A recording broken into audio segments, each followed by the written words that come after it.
ಎಲ್ರಿಗೂ ನಮಸ್ಕಾರ ಬಂಧುಗಳೇ. ನಾವು ಭಾಳ ಸಮಯದಿಂದ ಇದು ಆಗಬಾರ್ದಂತ ಎಲ್ಲರೂ ವಿರೋಧಿಸ್ತಾ ಬಂದಿದ್ದು ಕುದುರೆಮುಖ ರಾಷ್ಟ್ರೀಯ ಉದ್ಯಾನವನ ವ್ಯಾಪ್ತಿಯ ಪಶ್ಚಿಮ ಘಟ್ಟ ಪರಿಸರ ಸೂಕ್ಷ್ಮ ಪ್ರದೇಶ ಎಂದು ಘೋಷಿಸುವ ಪ್ರಕ್ರಿಯೆ ಕೇಂದ್ರ ಸರ್ಕಾರ ಪುನರಪಿ ಚಾಲನೆ ಕೊಡ್ತಾ ಉಂಟು. ನಿಮಗೆಲ್ಲ ಗೊತ್ತಿದೆ ಇಕೋ ಸೆನ್ಸಿಟಿವ್ ಏರಿಯಾ ಅಂತ. ಅದು ಮಾಡಬಾರ್ದಂತ ಸುಮಾರು ವರ್ಷದಿಂದ ಆ ಬಗ್ಗೆ ಹೋರಾಟ ಮಾಡ್ತಾ ಬಂದರು. ಹಿಂದೆ ಎಲ್ಲ ಇದ್ದವರು ನಮ್ಮ UPA ಸರ್ಕಾರ ಇರುವಾಗ ಅದರ ಬಗ್ಗೆ ದೂಷಣೆ ಮಾಡಲಿಕ್ಕೆ ಶುರು ಮಾಡಿದರು. ಆಗ ಸಹ ಅದನ್ನು ಭಾಳ ಸ್ಪಷ್ಟವಾಗಿ ಫಾರೆಸ್ಟ್ ರೈಟ್ ಆ್ಯಕ್ಟ್ 2006 ಅಡಿಯಲ್ಲಿ ತಗೊಬಂದು ಅದಕ್ಕೆ ಅರಣ್ಯವಾಸಿಗಳು ಮತ್ತು ಬುಡಕಟ್ಟು ಸಮುದಾಯದ ಇರುವ ಹಕ್ಕುಗಳನ್ನು ಯಾವುದೇ ತೊಂದರೆ ಇಲ್ಲದೆ ಅಥವಾ ರೈತರು ಅಥವಾ ತೋಟಗಾರಿಕೆ ಕೇಂದ್ರ ಸರ್ಕಾರ ಲಿಖಿತವಾಗಿ ಭರವಸೆ ನೀಡಬೇಕೆನ್ನುವ ರೀತಿಯಲ್ಲಿ ಅದನ್ನು ಆ್ಯಕ್ಟನ್ನು ಮಾಡಿದ್ದು 2006ರಲ್ಲಿ. ಆನಂತರ ಪುನರಪಿ 6-7 ಸಲ ಇದ್ದು ಜಾರಿಗೆ ಬರೋದಕ್ಕೆ ಹೋರಾಟ ಮಾಡೋದು ಹಿಂದೆ ಹೋಗೋದು. ಈಗ ಪುನಃ ಏಕಾಏಕಿಯಾಗಿ ಕೇಂದ್ರ ಸರ್ಕಾರ ಇದನ್ನು ಇಕೋ ಸೆನ್ಸಿಟಿವ್ ಏರಿಯಾವಾಗಿ ಒಳಪಡಿಸುವ ಬಗ್ಗೆ ಸುಮಾರು 6 ರಾಜ್ಯಗಳಲ್ಲಿ ಇದು ಬರ್ತದೆ ವ್ಯಾಪ್ತಿಯಲ್ಲಿ. ನಮ್ಮಲ್ಲಿ ಮುಖ್ಯವಾಗಿ ಕಾರ್ಕಳ, ಬೆಳ್ತಂಗಡಿ ಮತ್ತು ಈ ನಮ್ಮ ಮಲೆನಾಡಿನ ಪರಿಸರದ ಏರಿಯಾದಲ್ಲಿ ಬರ್ತದೆ. ಅದರಲ್ಲಿಯೂ ಪರ್ಟಿಕ್ಯುಲರ್ ಆಗಿ ನಮ್ಮ ಕಾರ್ಕಳ ತಾಲೂಕು ವ್ಯಾಪ್ತಿಯ ನಮ್ಮ ಬೆಳಂಜೆ, ನಾಡ್ಪಾಲು, ಕುಚ್ಚೂರು, ಚಾರ, ಹೆಬ್ರಿ, ಕಬ್ಬಿನಾಲೆ, ಅಂಡಾರು, ಶಿರ್ಲಾಲು, ಕೆರ್ವಾಶೆ, ದುರ್ಗ, ಮಾಳ, ಈದು, ನೂರಲ್ಬೆಟ್ಟು ಹೀಗೆ ನನ್ನ ಲೆಕ್ಕದಲ್ಲಿ ಸುಮಾರು 40% ಜಾಗ ಭೂವ್ಯಾಪ್ತಿಯ 40% ಜಾಸ್ತಿ ಜಾಗ ಈ ಇಕೋ ಸೆನ್ಸಿಟಿವ್ ಏರಿಯಾಕ್ಕೆ ಒಳಪಟ್ಟು ಬರುವ ಒಂದು ಆತಂಕದಲ್ಲಿದ್ದಾರೆ ಜನರು. ಅದರಿಗಿಂತಲೂ ಎಷ್ಟೋ ವರ್ಷದಿಂದ ತಮ್ಮ ಜೀವನವನ್ನು ಅಲ್ಲಿ ಅವರು ನಿರೂಪಿಸುತ್ತಾ ಅಥವಾ ಜೀವನಕ್ಕೆ ಪೂರಕವಾದ ವಾತಾವರಣ ಮಾಡ್ತಾ ಬಂದಿದ್ದಾರೆ ಅವರೆಲ್ಲ. ಈಗ ಏಕಾಏಕಿ ನೀವು ಬರ್ತದೆ, ನಿಮ್ಮನ್ನು ಓಡ್ತೇವೆ ಅಂತ ಕೇಂದ್ರ ಸರ್ಕಾರ ಹೇಳುವುದಾದರೆ ಇದಕ್ಕೆ ಯಾರು ಹೇಳುವವರು ಕೇಳುವವರು ಇಲ್ವಾ ಅಂತ ನಮಗೆ ಭಾಳ ದಿಗ್ಭ್ರಮೆ ಆಗ್ತಾ ಉಂಟು. ಈಗಾಗಲೇ ಎಲ್ಲ ಗ್ರಾಮದ ಜನರು ಬಂದು ಅವರ ಆತಂಕವನ್ನು ವ್ಯಕ್ತಪಡಿಸಿ ನಾವು ತೋಟ ಮಾಡ್ಕೊಂಡಿದ್ದೇವೆ, ಮನೆ ಮಾಡ್ಕೊಂಡಿದ್ದೇವೆ, ನಮಗೆ ಬೇರೆ ಯಾವುದೇ ಒಂದು ಥರದ ವ್ಯವಸ್ಥೆ ಇಲ್ಲ, ಯಾವುದೇ ಗ್ರಾಮ ಸಭೆ ಇಲ್ಲ, ಯಾವುದೇ ತಾಲೂಕು ಮಟ್ಟದ ಸಭೆ ಇಲ್ಲ, ಜಿಲ್ಲಾ ಮಟ್ಟದ ಸಭೆ ಇಲ್ಲ, ಅಥವಾ ಶಾಸಕರ ಮಟ್ಟದಲ್ಲಿ ಡಿಸ್ಕಷನ್ ಇಲ್ಲ, ಏನೂ ಇಲ್ಲದೆ ಒಂದು ಅಧಿಸೂಚನೆ ಹೊರಡಿಸೋದಂದರೆ ಇದಕ್ಕೆ ಯಾರು ಕೇಳುವವರು ಇಲ್ವಾ? ಕೇಂದ್ರ ಸರ್ಕಾರ ಏನು ಮಾಡಿದರೆ ನಡೀತದೆ ಅಂತೇಳಿ ಇದು ದಬ್ಬಾಳಿಕೆ ಅಥವಾ ನಿಮಗೆ ಫೋರ್ಸಿಬಲ್ ಆಗಿ ಜನರನ್ನು ಹೊರ ಹಾಕುವಂಥ ಹುನ್ನಾರ ನಡೀತಾ ಉಂಟು. ಈ ಬಗ್ಗೆ ಜನ ಜಾಗೃತರಾಗಬೇಕು. ಹಿಂದೆ ಹುಲಿ ಯೋಜನೆ ಬಂದಂಥ ನಾಟಕವಾಡಿ ಎಷ್ಟೋ ಜನ ಗದ್ದುಗೇರಿದವರಿದ್ದಾರೆ. ಹುಲಿ ಬಂತು ಅಂತ ಹೆದರಿಸಿ. ಇವತ್ತು ಹುಲಿ ಬಂದಲ್ಲ, ಇವತ್ತು ನಿಜವಾಗಿ ಜನರನ್ನು ಓಡಿಸುವಂಥ ಒಂದು ಕಾರ್ಯಕ್ರಮಕ್ಕೆ ಕೇಂದ್ರ ಸರ್ಕಾರ ಚಾಲನೆ ನೀಡಿದೆ. ಇದನ್ನು ತುಂಬ ಗಂಭೀರವಾಗಿ ಪರಿಗಣಿಸಿ ಎಲ್ಲ ಭಾಗದ ಜನರಿಗೆ ನಾವು ಇವತ್ತೊಂದು ಶಕ್ತಿ ಕೊಡುವ ಅಥವಾ ಅವರ ಬದುಕನ್ನು ರೂಪಿಸುವ ಅಥವಾ ಬಗ್ಗಿದ್ದು ತೊಂದರೆ ಆಗದ ರೀತಿಯಲ್ಲಿ ಈಗ ಅವರಿಗೆ ಪರ್ಯಾಯ ವ್ಯವಸ್ಥೆಯನ್ನು ಮಾಡಿ ಅವರಿಗೆಲ್ಲ ವ್ಯವಸ್ಥೆ ಮಾಡಿಕೊಟ್ಟು ಮತ್ತೆ ಬೇಕಾದ್ರೆ ಅವನು ಕಳಿಸಿ ಮಾಡಲಿ. ನಮ್ಮ ಉದ್ದೇಶ ಪರಿಸರವನ್ನು ನಾಶ ಮಾಡೋದು ಯಾವತ್ತೂ ಇಲ್ಲ. ಪರಿಸರವನ್ನು ಉಳಿಸಿ ಬೆಳೆಸುವುದು ನಮ್ಮೆಲ್ಲರ ಆದ್ಯ ಕರ್ತವ್ಯ.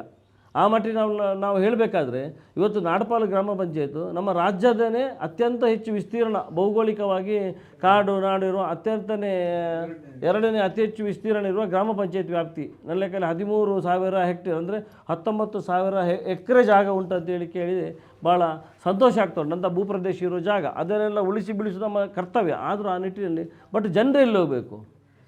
ಜನರ ಅವಸ್ಥೆ ಏನು?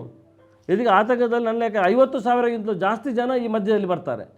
50,000ಗಿಂತ ಜಾಸ್ತಿ ಜನ ಈ ಒಂದು ಏರಿಯಾದಲ್ಲಿ ನಾನು ಹೇಳಿದ ಎಲ್ಲ ಗ್ರಾಮದಲ್ಲಿ ಬೆಳಂಜೆಯಿಂದ ಹಿಡಿದು ಈದು ತನಕ ಈದು ನೂರಲ್ಬೆಟ್ಟು ತನಕ ಇಷ್ಟು ಗ್ರಾಮಗಳು ಬರ್ತವೆ. ಇದು ಭಾಳ ಗಂಭೀರವಾಗಿ ತೆಗೆದುಕೊಳ್ಳಬೇಕಾದ ವಿಚಾರ. ಬೆಳ್ತಂಗಡಿ ಏರಿಯಾದಲ್ಲೂ ಇದೆಲ್ಲ ಬರ್ತದೆ. ಬಟ್ ಇದನ್ನೆಲ್ಲವನ್ನು ನಮ್ಮ ಕೃಷಿ ಸಂಬಂಧಪಟ್ಟ ಅವರ ಕೃಷಿ ಚಟುವಟಿಕೆಗೆ ಅಥವಾ ಅವರ ಜೀವನೋಪಾಯಕ್ಕೆ ಯಾವುದಕ್ಕೂ ತೊಂದರೆ ಇಲ್ಲದ ರೀತಿಯಲ್ಲಿ ಅದನ್ನು ಉಳಿಸುವಂಥ ಕೆಲಸವನ್ನು ಮುಂದಿನ ದಿನದಲ್ಲಿ ಮಾಡಬೇಕು. ಈ ಬಗ್ಗೆ ಕೇಂದ್ರ ಸರ್ಕಾರ ಗ್ರಾಮ ಪಂಚಾಯತ್ ಮಟ್ಟದಲ್ಲಿ ಸಭೆ ಕರಿಬೇಕು, ಜನರ ಅಹವಾಲನ್ನು ಸ್ವೀಕರಿಸಬೇಕು. ಅದಕ್ಕಾಗಿ ಸರ್ಕಾರಕ್ಕೆ ನಿರ್ದೇಶನ ಕೊಡಬೇಕು. ರಾಜ್ಯ ಸರ್ಕಾರದ DC ನಿರ್ದೇಶನ ಕೊಡಬೇಕು. ಅವರು ಆ ಪ್ರಕಾರ ಇಲ್ಲಿ ಪಂಚಾಯತ್ ವ್ಯಾಪ್ತಿಯಲ್ಲಿ ಮೀಟಿಂಗನ್ನು ಮಾಡಬೇಕು. ಎಲ್ಲ ಗ್ರಾಮದವರ ವಿಶ್ವಾಸ ತಗೊಳ್ಬೇಕು. ಆ ಗ್ರಾಮದವರ ಎಲ್ಲ ಜನರ ವಿಶ್ವಾಸ ಅವರಿಗೆ ಹೆದರಿಸಿ ಅವರಿಗೆ ಗುಮ್ಮ ಬಿಟ್ಟು ಅವರನ್ನು ಬಿಡ್ಕೊಳ್ಳೋ ಕೆಲಸವನ್ನು ಮಾಡಬಾರ್ದು. ಇದು ಬಹಳ ಆತಂಕ. ಇವತ್ತು ನಮ್ಮ ಆ ಲೆಕ್ಕದಲ್ಲೇ ಬಂದು ನಮ್ಮ ಹೆಬ್ರಿ ಪೇಟೆ ಸಮೇತ ಹೋಗ್ತದೆ. ಈ ವ್ಯಾಪ್ತಿಯಲ್ಲಿ ಬರುವಾಗ ಹೆಬ್ರಿ ಪೇಟೆ ಸಮೇತ ಹೋಗ್ತದೆ. ಎಷ್ಟೋ ದೇವಸ್ಥಾನ ಇದೆ. ನಾವೆಲ್ಲ ಸಾವಿರಾರು ವರ್ಷಗಳಿಂದ ಆರಾಧನೆ ಮಾಡಿಕೊಂಡ ದೇವಸ್ಥಾನ ಎಲ್ಲ ಈ ವ್ಯಾಪ್ತಿಯಲ್ಲಿ ಬರ್ತದೆ. ಜನರ ಭಾವನೆಯನ್ನು ಕೆರಳಿಸುವ ಕೆಲಸ ಆಗ್ತದೆ.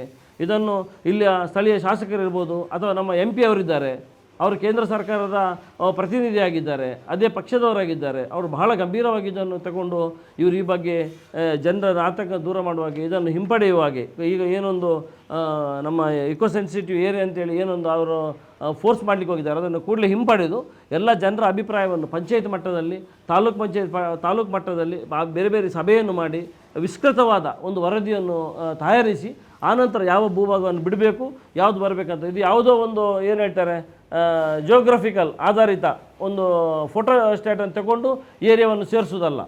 ಅಲ್ಲಿ ವಾಸ್ತವ ಏನುಂಟದು ಅರಿತುಕೊಳ್ಬೇಕು. ಇವತ್ತು ನಮ್ಮ ಅಂಡಾರು, ಕೆರ್ವಾಶೆ, ಶಿರ್ಲಾಲು ಅಲ್ಲೆಲ್ಲ ಎಷ್ಟೋ ಒಳ್ಳೊಳ್ಳೆ ತೋಟ ಮಾಡಿದ್ದಾರೆ, ಲಕ್ಷಾಂತರ ರೂಪಾಯಿ ಖರ್ಚು ಮಾಡಿದ್ದಾರೆ, ಹೊರಗಡೆ ದುಡ್ಡು ತಂದು ಅಲ್ಲಿ ಹಾಕಿ ತೋಟ ಮಾಡಿಕೊಂಡು ಲಕ್ಷಾಂತರ ದುಡ್ಡು ಮನೆ ಮಾಡಿಕೊಂಡೆಲ್ಲ ಇದ್ದಾರೆ. ಅವ್ರು ಎಲ್ಲಿ ಬಿಟ್ಟು ಓಡಲಿಕ್ಕೆ ಆಗ್ತದಾ?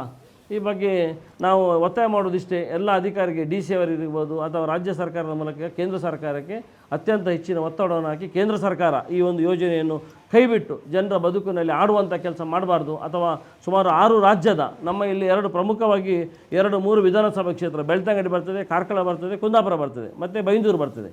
ಈ ವ್ಯಾಪ್ತಿಯಲ್ಲಿ ಬರುವ ಎಲ್ಲ ಜನರನ್ನು ಆತಂಕದಿಂದ ದೂರ ಮಾಡಬೇಕಂತೇಳಿ ನಾನು ಈ ಮೂಲಕ ತಮ್ಮ ಒಂದು ಏನು ಹೇಳ್ತಾರೆ ಪತ್ರಿಕೆಯ ಮೂಲಕ ಅದನ್ನು ಒತ್ತಾಯಿಸುವಂಥ ಮತ್ತು ಪುನರಪಿ ಅದನ್ನು ಕಣ್ತೆರೆಸುವಂಥ ಕೆಲಸ ಅದು ಮುಗಿಯುವ ತನಕ ತಾವು ಇದರ ಹಿಂದುಗಡೆ ಬೀಳಬೇಕು.